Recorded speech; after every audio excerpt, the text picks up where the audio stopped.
Bama getting the job done all of a sudden in recruiting. And you look at that recruiting class and starting to move up the top of the charts, some elite prospects. We're going to talk about the offensive lineman, Sam Utu, with a guy that knows all about offensive line, Shank. We're going to do that right here on the Bama Tailgate Show. That and more. Like, subscribe, thumbs up. Let's get this thing started.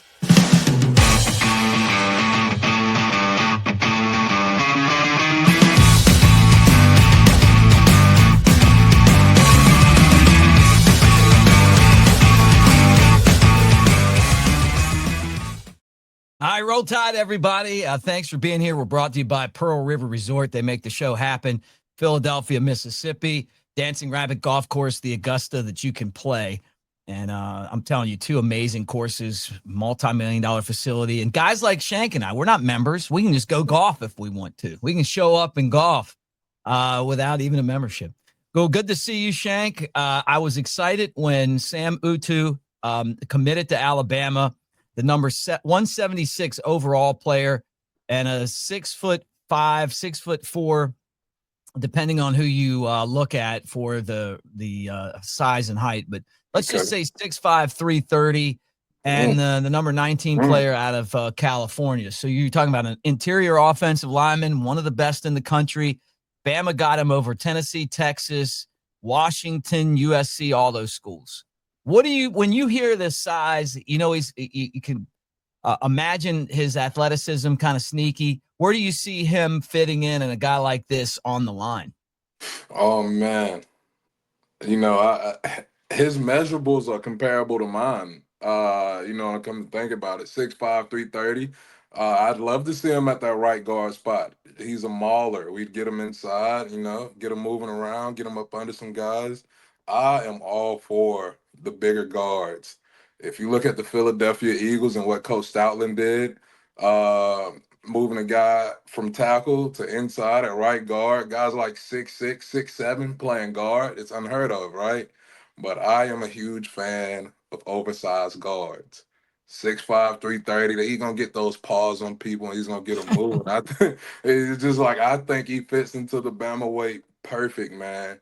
Man, just that's the type of offensive line we had when we were really good in the run game, man. We had big guys on the inside, a center that could move, and we had uber athletic tackles out on the edge.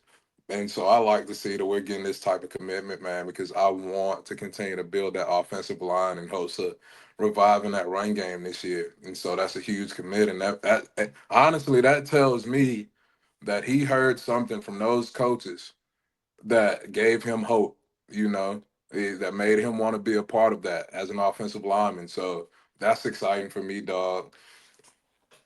Yeah, well, his family felt really comfortable with Coach DeBoer and the staff. And I know that Bama's gotten a lot of really, really, really good players out of California, but it's because they've had relationships with these families through their time at Fresno State and then Washington and now at Alabama. They're coming halfway across the country to play at Alabama because of Coach DeBoer and his staff. I think it's more than loyalty. I think it's the fact that people that know these guys trust them.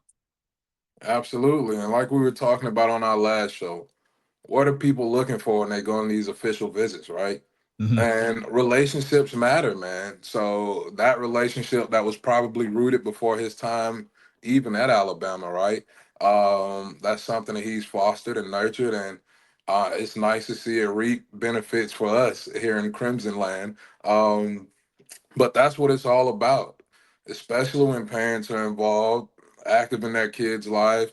Do I feel comfortable leaving my child with this Mm-hmm. person? You know, and it's nice to see that we did a great job in recruiting, and nice to see that we have that type of relationship. And it's refreshing to see that parents are comfortable with our guys leaving their kids in our care. And you love to see it, man. Hopefully we can get more of that. What's the craziest thing you ever saw when it comes to recruiting? You know, I was listening to AJ McCarron's podcast, and he was talking about Jeremy Pruitt camping out at his house and Lane Kiffin and his whole staff coming over. Coach Saban's mad, and then Jeremy Pruitt's at the wrong house. And I'm going, man, I mean, I guess for like a big-time quarterback, that's how it is. They all just show up and just crash your house, right? Right, I right. and I realized I don't know anything about how things go or went, when it comes to recruiting. Hey man, it can get hectic at times, because I think recruiting is really the wild, wild west, especially back then, because we didn't have NIL, things weren't as legal as they are now. Um, and you just get in some situations, man. You see people, families get involved, and everything would be behind the recruit's back. And so I've seen a lot of that stuff, man. But it honestly, when you think of crazy recruiting stories, it just depends on who you ask. Because just the fact that Nick Saban came down and sat on my couch, that's the craziest shit in the world to me. You know what I'm saying? I'm just a kid from Pritchard, Alabama, dog, and fucking Nick Saban came down to see me at my high school, at my home. Just like for somebody like me, that's nuts. That's Yeah. not something that happens every day. Yeah. And you can just add that to the memory bank, just core memories I have of a lot of shit I did at Bama that you wouldn't usually get to do, man. It's just like people say what they want, dog. I got to meet the president a couple times. It's just, Yeah. man, like I can't wait to tell my kid that one day and she understands how significant that is. It's Yeah, just, that's a good kind of change. I mean, I know that's not where we were taking it, but that's what this show's all about. I want to hear about this because that is pretty incredible to get to go to the White House twice. yeah. Yeah, I got to go twice. I got to go twice. And I'm happy that I did because the first time I went, I don't think I understood how significant it was. Mhm. You Who know, who was who was president? it was Obama at the time, Both and times?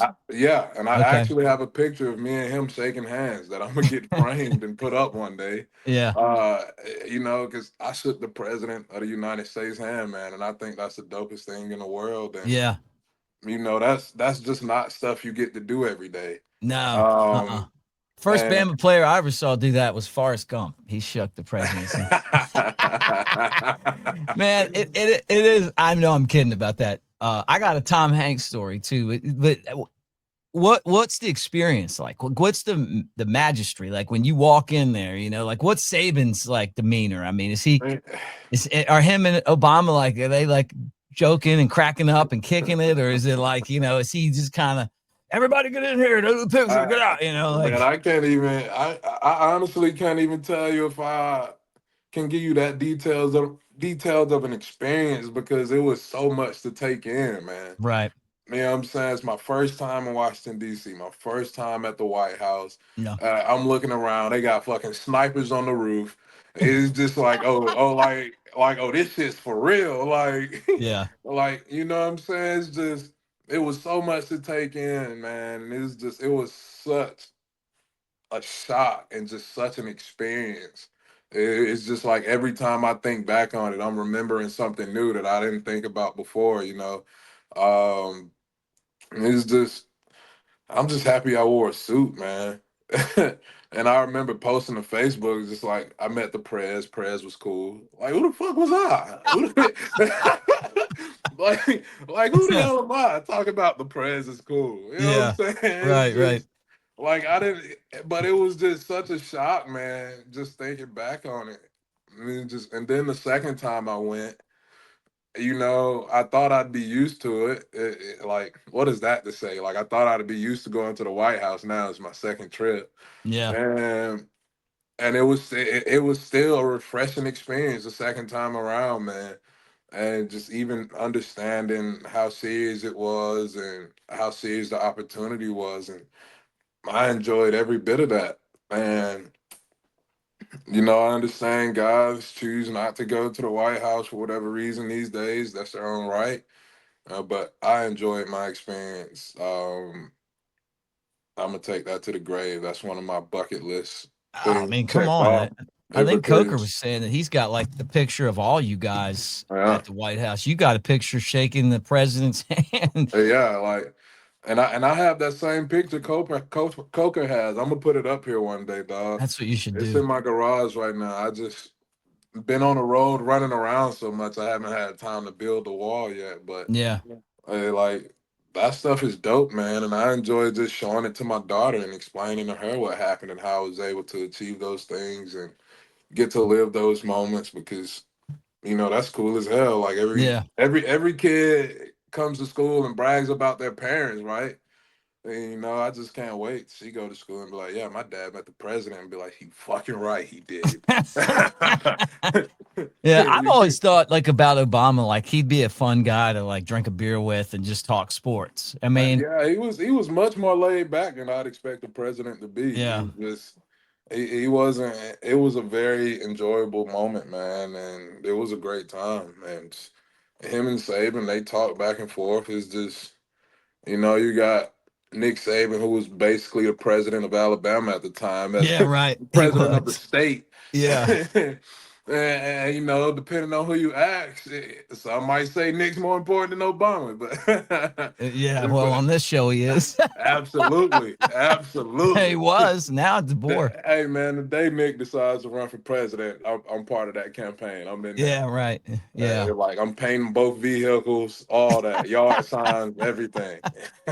Well, we thought that he was going to be heavily involved in the NIL stuff, and President Trump was going to have him involved. I think he's still going to be somewhat involved, but Right. the politicians worked it out in the courts, right? And then they just passed this thing where, they're kind of getting things.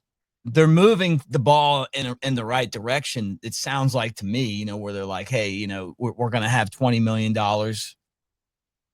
to spend for the student athletes, which I think is a good idea. They've got to figure out a way to cap the amount of money that NIL is, unless NIL is really NIL. Right. If you go out and you're like, Honey Baked Ham's like, we want Shank as our spokesman, or Kool-Aid, Kool-Aid McKinstry's like pitching Kool-Aid. Can you imagine you back in the day with Honey Baked Ham or like somebody like Damn. that, like you would have been the perfect guy to make a bunch of money pitching their product. You just No, didn't have that absolutely. opportunity. And hey, Honey Baked Ham, if you're seeing this, anybody, I absolutely love the hams. Me Like too. those, I love making leftover ham sandwiches on the holidays, dog. That's one of my favorite thing to do. It's like, ah, just what an endorsement that would have been to have. Yeah. Loaded Honey up on Baked some Ham. bread with some of that honey mustard. Have you ever tried the Yeah, honey mustard before? right. Honey Baked Ham. I always thought about IHOP as well. Yeah. Like I thought, because you think 2015 we were the Joe Moore Award best offensive line in the country. Like that could have been us as a unit doing Yeah. IHOP ads. You know what I'm saying? Just, Yeah. Yeah. But you wouldn't have made as much money. I don't care, dog. Oh, That you don't still would have care. been that would have been hella fun. Like to have the whole offensive line up there on the damn IHOP commercial. Yeah. I mean, just I don't care. I'll take the cut on that. That would have been fun. I mean, we're way off track, but that's fine because I love when we get off track. And guys, I want to tell you that we're presented by Pearl River over in Philadelphia, by the way. The Timeout Sports Lounge is Vegas style sports booking. You don't have to go halfway around the world to get there.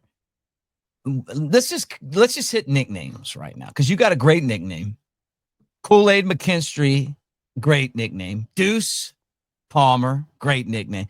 You got to have one of the best football nicknames that I can remember in my time at Alabama.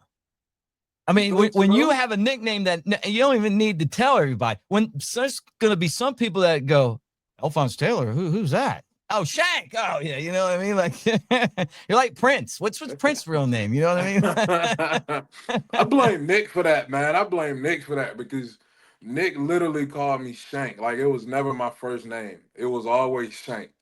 And so, like for the longest time, I think my bio was actually Shank Taylor.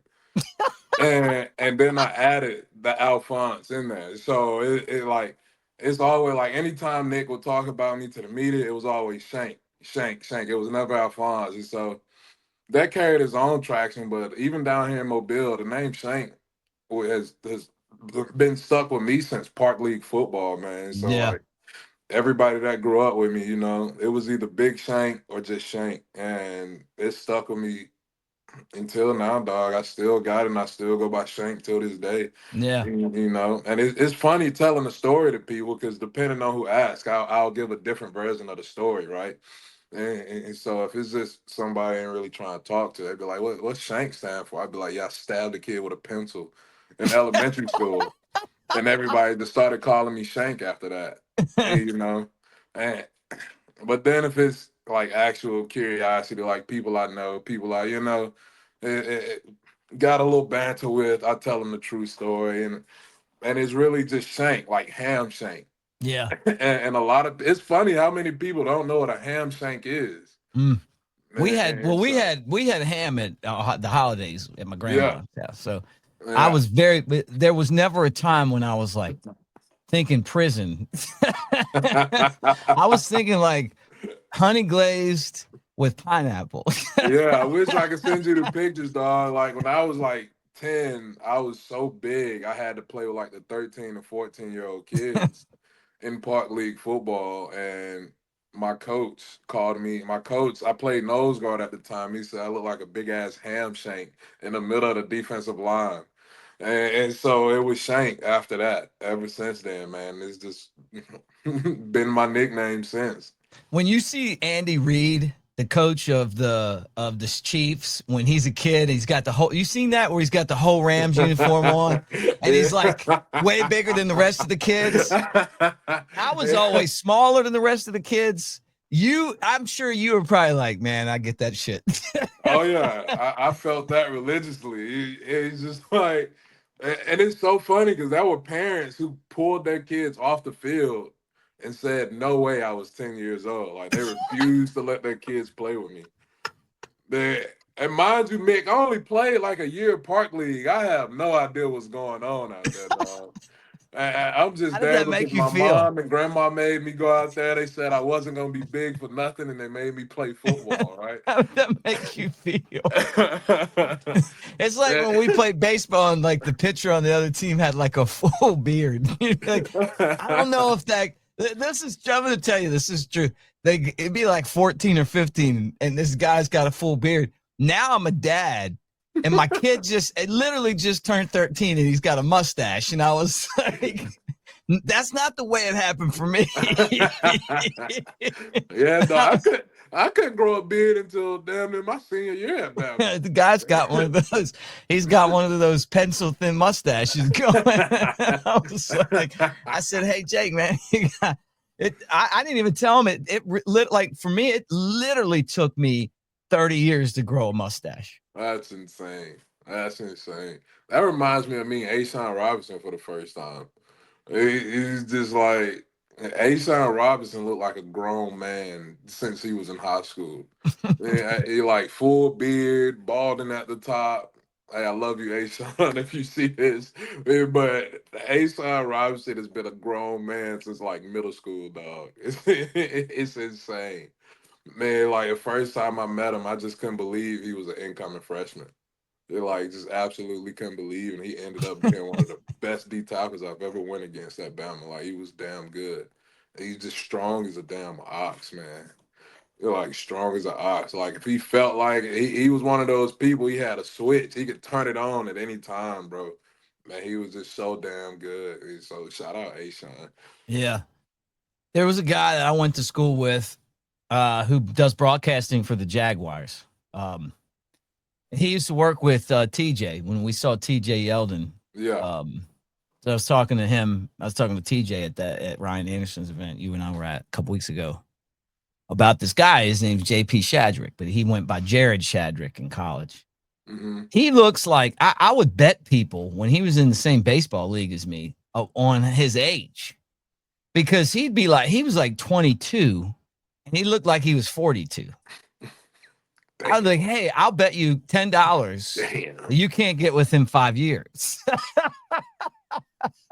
You know what I mean? Like, Right. it's just, I mean, maybe JP sees this, and I love you, brother. And if you don't, then we're talking about you. He looks younger now than he did back then. I just think his looks a little bit fresher. You know what I mean? Like he's just shaved off the hair and he just caught up. He's finally caught up to his age. Yeah. Like kids that gotta grow into their big ass heads. He caught up with his age. We all went Oh, to school with damn. somebody like that.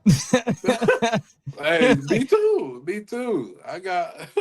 I was worried about my little girls for a second. They had the big heads, man, and then they just started sprouting up out of nowhere. They're like they're just tall as shit. Like my 8 and 3-year-old are just humongous kids now. It's insane. Man, I told picture be like, yeah, this is my dad. You know what I'm saying? Guys, the show's presented to you by New Life Art. We got our own promo code, and it's 20% off when you use the promo code Bama Tailgate at newlifeart.com. So take advantage of that. It's a great deal. 20% off at checkout when you go to Bama Tailgate. If you want to pimp out your man cave like I've done, easy to do. Bama Tailgate when you head to the checkout. It's at the beginning they say, "Hey, where'd you hear about it?" Bama Tailgate, and then at the end, 20% off. You got to put it in the promo code. All right, this is what I wanted to bring up to you, Shank. I showed this to Coker. I'm going to show this to you. I want to get your opinion on this. Oh God. Right here. Are you ready? I'm so scared right now. What do you think about this uniform combination for an Alabama team this year? They call this the Ivory Tusk.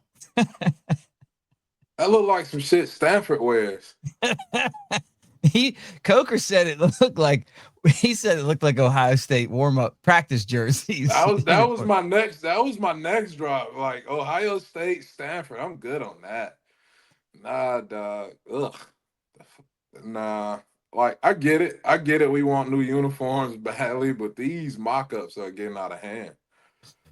I said this, and I look at that right there. That's a good mock-up too. Shout out Graphic God. Shout out Yeah, him. That's a Graphic good. God, you guys did a good job. Yeah, that's a good one. But that's just not us, man. Nah, Like nah. that. If Like if we, anything, I'd make it to where we can wear the all white at home. yeah, yeah. Like I'd want to see that all white at home because them all whites are crispy, dog, crispy. But I get it, man. People want to see new stuff, but I'm gonna be a boomer here with this one. I'm sticking with the tradition. I'm sticking old school, man. I like our unis how they are.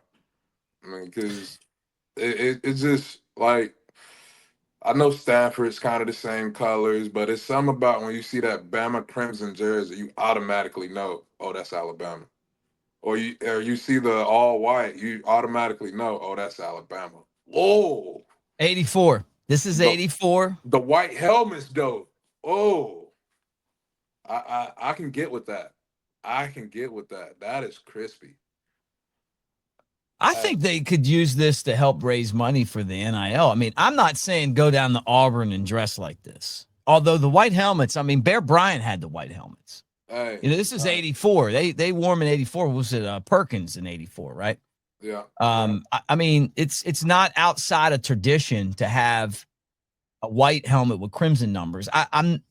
But to me, Shank, the problem is that Alabama's got to figure out a way to generate more money. Yeah. What if the only place you could get the mini helmets and like they just did a whole campaign that was based on the NIL, and it might be a game like against Chattanooga or the A-Day game or something, like where they throw it out there. I like this a lot better than the Ivory Tusks. Absolutely, absolutely. And like you said, it has to be like a Chattanooga type game because if you change the unis and you lose, that's the end of that. Like that, like we wrapping that shit up. We'll never try it again. It's just like I will riot. Hey man, it's just because I remember Saban used to get mad at us for wanting to wear long sleeves and shit. And then we go out there and play shitty, and we hear about it at halftime. Oh, y'all worried about how you looking? Worried about your sleeves. How about you can worry about what you can control? Control what you can control. Hey, he just go on a whole fucking rampage. They be like, damn, it's like 40 degrees, coach. Just wanted fucking long sleeves. My bad. Look at those old helmets too, man. Like Oh man. 84 doesn't seem like that long ago, but it was a long time ago. Man. Man, I think I'm with the white helmets. I can get behind the white helmets. All white with that. We got to go crimson blockade though. on one side and our number on the other side. I'd like to see that. That'd be cold on the white helmets. Oh yeah. Well, here. Look, if anybody has any kind of argument, notice the guy in the houndstooth hat. I mean, there. What's more traditional than that guy right there? You know? No doubt. No doubt. One of the goats. One of the goats. Absolutely. Damn, houndstooth, man. I'm too big for houndstooth print. Are you? That's so much damn material. that's so much damn material. Man, mind you, everybody, I'm 6'6", 400 right now. That's a lot of damn houndstooth. He's just like, Big Al don't even wear that much houndstooth, dog. Is houndstooth the only thing that you steer clear of? Yeah, I got to steer clear. Vertical of that, stripes or something. I try to stay away from most patterns. Honestly, I try to keep it solid colors. You know what I'm saying? But yeah, man. Jesus, man. I think this is the funny thing is that somebody's going to be in the comment section nailing me for bringing the whole gray uniform up. The reason I brought it up, guys, is because it's so ridiculous that I love it. You know, no jump Mick too bad, man. But if that man. You can't look at that Bear Bryant. Like that's the Bear. That's a young Bear Bryant right there. Yeah, he was also on the sideline, probably smoking cigs during the game too. So. You know, shit was wild back then. Yeah. You didn't argue with a man with a cigarette kind of dangling down out of his mouth, like the guy on the Chappelle show. You know what I'm talking about? Like he kind of just have it down like this a little bit. Imagine halftime you getting cussed out in between puffs of the cig. God damn, that's tough. Yeah, you know he was you pissed smoke when he blew it in your face. Yeah. When I'm telling you ain't being a real man. Yeah, you didn't get spanked like McCarron. You just got a big puff of cigarette in your face. God, damn. You better get after it.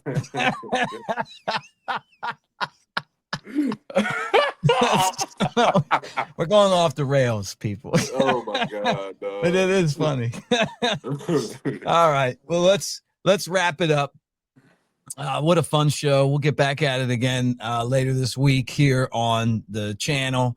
Hey, this show and our channel brought to you by our friends at Pearl River over in Philadelphia, Mississippi. Can't thank those guys enough for being part of what we do on a daily basis here, right?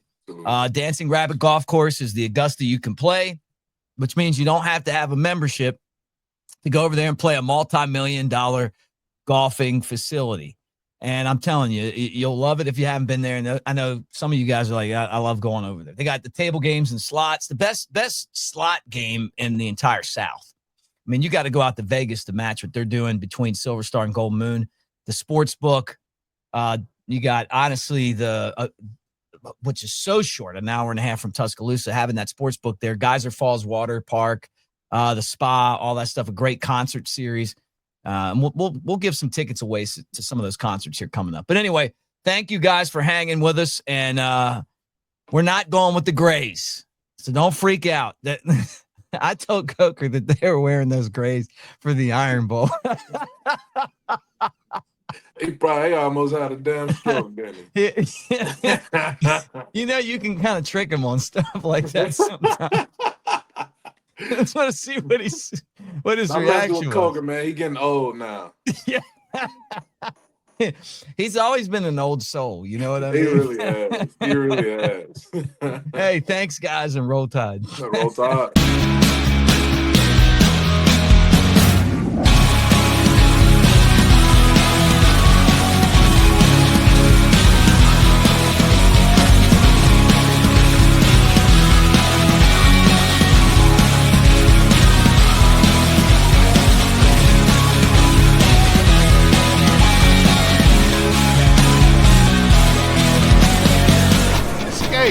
To Pearl River Resort.